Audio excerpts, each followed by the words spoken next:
we are describing first lesson of history, rise of nationalism in Europe.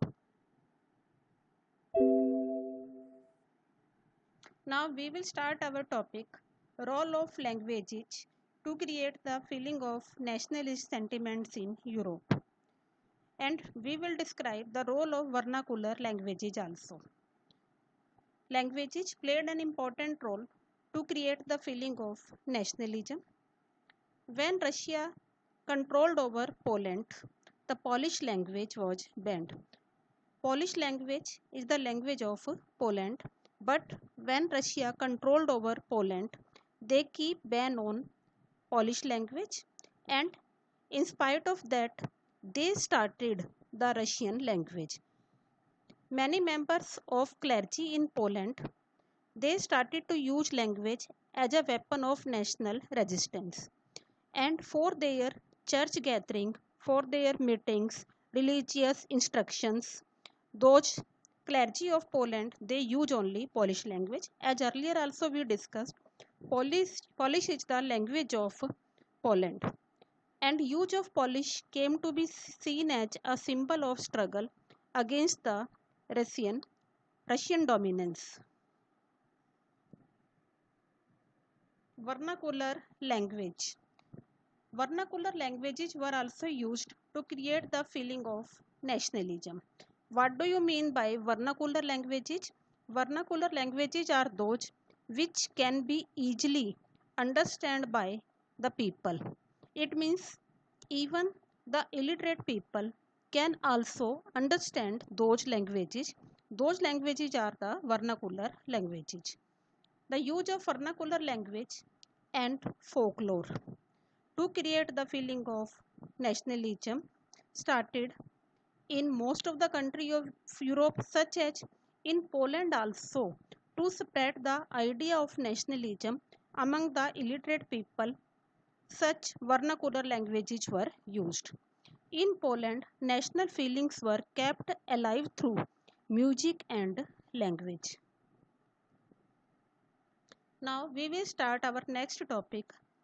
Different type of hardships took place in Europe during the 1830s. Now, what were the major hardships or economic hardships in Europe during 1830s? So many hardships or problems faced by people during 1830s. First, population explosion. There was more increase in population, and when the population increased in large quantity, the many people, they started the migration. Population from rural areas migrated to the cities, and in the cities they have to live in the overcrowded slums.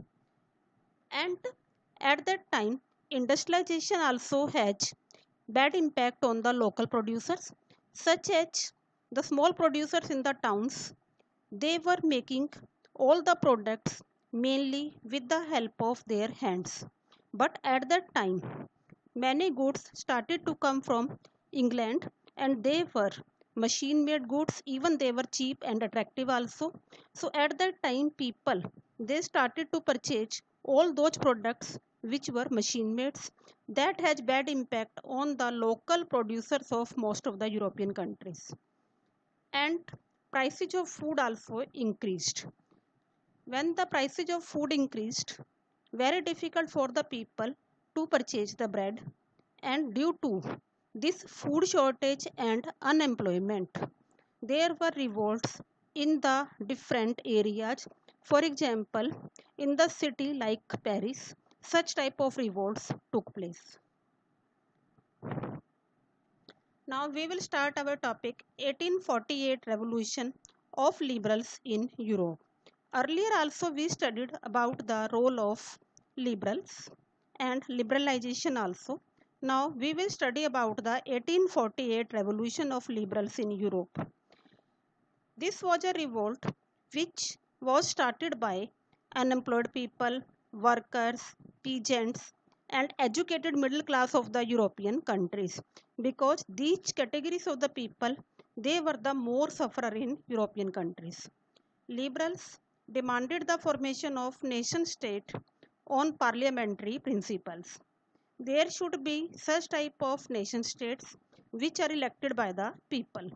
These were in the favor of freedom of press and freedom of association. They were against the uncontrolled power of dynastic ruler. Earlier, there were dynastic rulers in European countries, and the dynastic rulers have all the powers in their hands. So, the middle class people, unemployed people, they were against the uncontrolled power of dynastic rulers. They wanted to safeguard the rights of the individual. Even in the economic field also, they demanded for the freedom of markets and abolition of state imposed restrictions on the movement of goods and capital.